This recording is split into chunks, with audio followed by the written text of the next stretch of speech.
अगली सुबह दोनों बहनें अपनी जमीन को देखने जाते हैं, जिसमें दोनों बहनों ने मेहनत करके थोड़ी सी सब्जियां उगाई थी।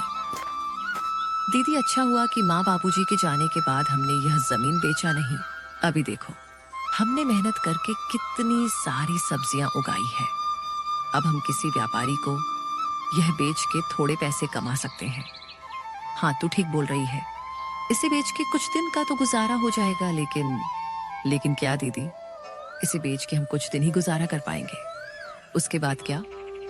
अरे आप मायूस मत हो दीदी, मुझे सिलाई बुनाई का काम आता है। मैं वो करके घर खर्चे निकालूंगी। आप बस घर संभालना।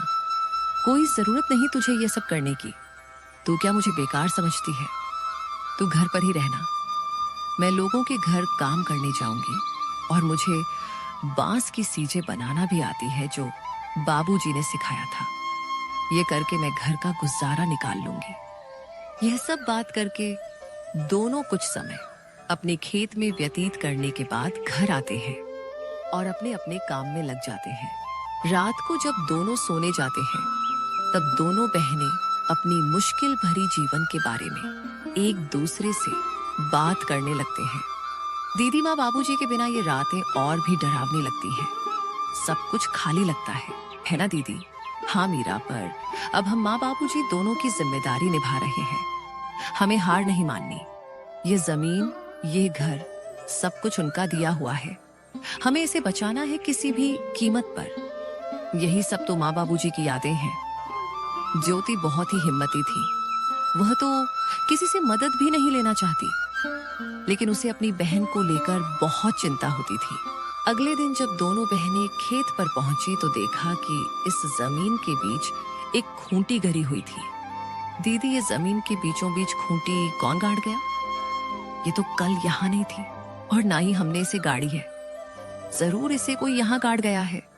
ये जरूर हमारे चाचा चाची का काम होगा, लेकिन ये काम बिना किसी सरकारी आदमी के नहीं होता।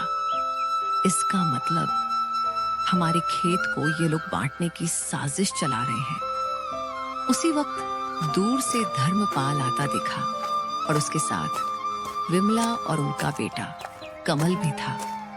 तीनों के चेहरे पर अजीब सी मुस्कान थी। अरे बेटियों, घबरा क्यों रही हो? हम तो बस मदद करना चाहते हैं। तुम्हारे माँ बाप के जाने के बाद जमीन की देखभाल जरूरी है। तुमसे अकेले तो होगा नहीं। चाचा जी, आपकी मदद की जरूरत नहीं है हमें। यह जमीन हमारी माँ बाबूजी की निशानी है। इसे किसी के हवाले नहीं करेंगे। अरे बच्चियों, ऐसे कैसे नहीं दोगे? ये जमीन तो तुम्हारी और हमारी है। कमल के दादाजी ने अपने दोनों बेटों को बराबर हिस्सा करके दिया था, लेकिन शायद तुम्हारे पिता अपने आखिरी दिनों में तुमसे यह बात बोलना भूल गए। इतने साल तो हम साथ ही खाए पिए हैं। हम तो तुम्हारे भलाई ही चाहते हैं। अब ये दुश्मनी क्यों? दुश्मनी तब शुरू हुई चाची, जब आपने हमें अकेले समझकर हमारी जमीन पर नजर डाली। और चाची, दुश्मनी तो आप लोग हम दोनों से निकाल रही हो। अरे मीरा, इतनी गरज क्यों रही हो? छोटी हो छोटी बनकर रहो। ऐसे बड़ों के बीच मत बोल समझी। अरे जाओ, कैसे बड़े लोग जिनकी सोच छोटी होती है, वे उम्र में बड़े होकर भी सम्मान के हकदार नहीं होते। मीरा, तो कुछ मत बोल। और हाँ, अब अगर आप लोग हमारे खेत के पास भी आए तो अच्छा नहीं होगा। हम कमजोर दिखते हैं पर डरते नहीं। धर्मपाल ने सब कुछ चुप कराकर कहा। ठीक है बेटियों, हम कुछ नहीं कहेंगे, लेकिन कानून अपना काम करेगा। जब जमीन के सरकारी कागजात आएंगे तो देख लेना।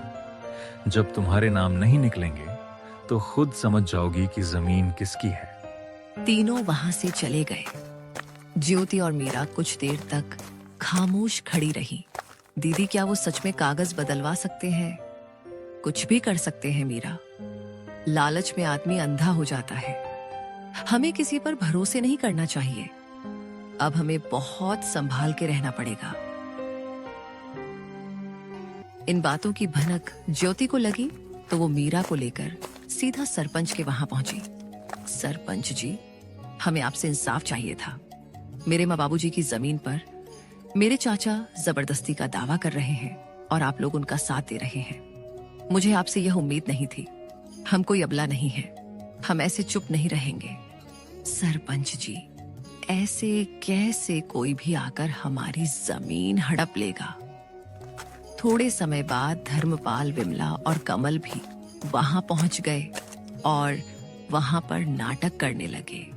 सरपंच जी, हम तो बस इनकी भलाई चाहते हैं। भाई की मौत के बाद हमने ही इन्हें पाला है। आप तो यह अच्छे से जानते हैं। और अब जब लड़कियां बड़ी हो गई तो हमें बदनाम कर रही हैं। जरा सोचिए, क्या यही इंसानियत है? ज्योति बेटी, तुम्हारे चाचा तो ठीक कह रहे हैं। तुम लोग तो एक ही परिवार के हो। परिवार के बीच यह झगड़ा क्यों? वैसे भी सरकारी कागजात के हिसाब से तुम्हारी जमीन में इनका भी हक है। ऐसे कैसे सरपंच जी? यह लोग हमारी मजबूरी को देखकर हमारा फायदा उठाने आए हैं।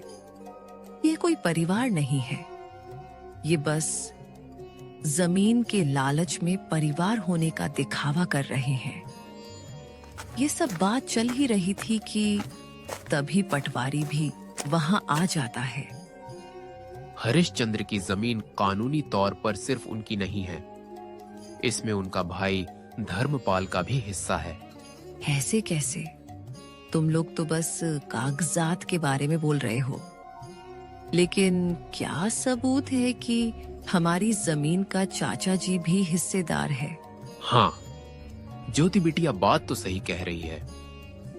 तुम लोग कुछ पुख्ता सबूत भी पेश करो, तब जाके मैं पंचायत बुलाकर सही फैसला ले पाऊंगा। सरपंच के मुंह से यह सुनने के बाद धर्मपाल, विमला और कमल थोड़ा हताश जैसे नजर आए और वे लोग वहां से निकल गए।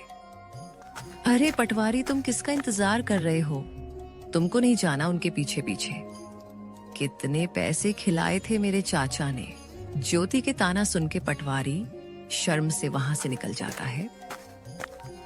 बिटिया, मुझे गलत मत समझना। मेरे आंखों के सामने जो आया मैंने उसे ही सच मान लिया। इस बार मैं अच्छे से जांच पड़ताल करके एक नतीजे में पहुंचूंगा। आगे से मैं धर्मपाल के बातों में नहीं आऊंगा।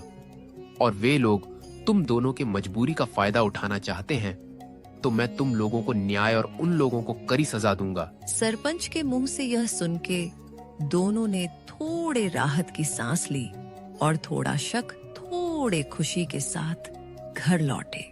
रात होते ही दोनों बहनें फिर से चारपाई में बैठ के बात करने लगते हैं। दीदी, आपको क्या लगता है कि हमारी जमीन हमारे पास रहेगी या फिर हमारे कपटी चाचा चाची को मिलेगी? हाँ मीरा, मैं भी वही सोच रही हूँ। उन लोगों का कोई भरोसा नहीं। वे लोग इतने लालची हैं कि हमारे साथ कुछ भी कर सकते हैं। माँ बाबूजी के जाने के बाद उन लोगों ने अपना असली रंग दिखना शुरू कर दिया है। यही सब चिंता में दोनों बहनों ने मुश्किल से अपनी रात काटी। गांव की हवाओं में हल्की सरसराहट थी। आसमान में बादल थे पर बारिश का कोई नाम ओ निशान नहीं। लेकिन ज्योति और मीरा के मन में बहुत कुछ उमड़ रहा था, जैसे भीतर कोई तूफान उठ रहा हो। घर का आंगन सूना था और बहनों के चेहरों पर चिंता की लकीरें साफ झलक रही थी। दीदी, आज खेत चलें क्या? वो जो पिछली बार की सब्जियां बची थी, कहीं किसी जानवर ने नुकसान तो नहीं कर दिया होगा? कभी कभी किसी की गाय बकरी आ जाती है और पूरा नुकसान कर देती है। हाँ मीरा, चलो, खेत को देखने से मन भी हल्का हो जाता है। और बाकी बची हुई सब्जियां बेचने के लायक हो गई कि नहीं, साथ में देख लेंगे। लेकिन मुझे एक बात को लेके चिंता है।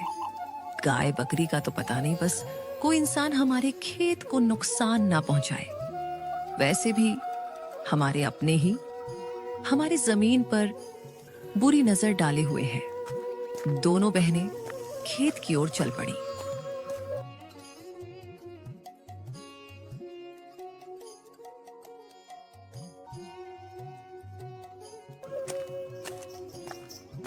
रास्ते में पेड़ों की छाव थी और चिड़िया की सहल पहल